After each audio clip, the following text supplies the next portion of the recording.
Top 10 Worst Tattoos Ever. 10. Tribal. Tribal tattoos were all the rage in the 90s. Technically they've been popular for over 2,000 years when Samoan tribes began to tattoo each other to demonstrate the strong ties they felt to their culture.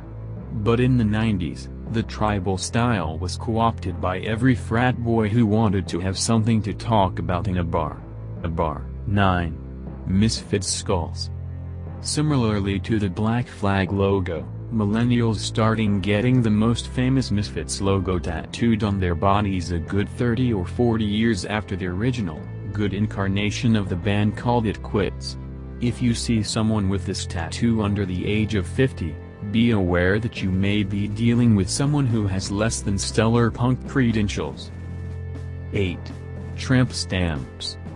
If you were an adult woman in the late 90s, you have a tramp stamp. Maybe you got it on spring break, maybe you didn't, but we know it's there.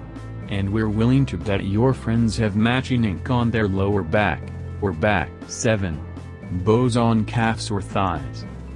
Bow tattoos starting showing up everywhere during the retro, pin-up explosion of the early 2000s.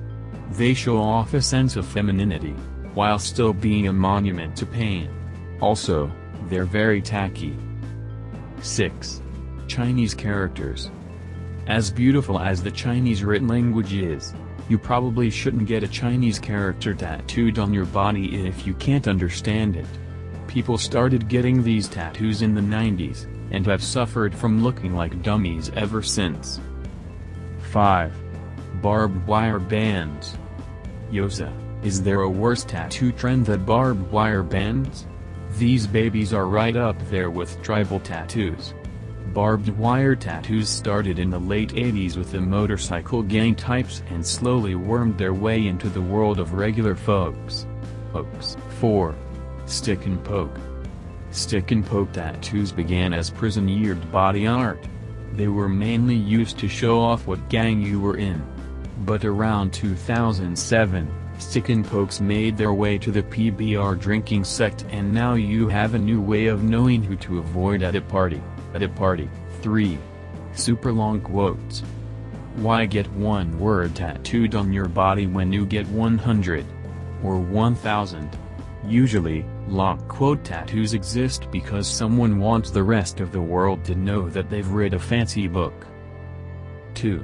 Neck tattoos. Neck tattoos became the thing for guys in metalcore bands to get in early 2000s. They look god-awful, but they're the perfect way to tell your girlfriend's family that you don't have a job. 1. Face tattoos. Everyone made fun of Mike Tyson when he got his face tattooed in 2002, but a decade later, every guy who didn't want to get a real job found himself inking a skull or a pair of Ray-Bans on their face.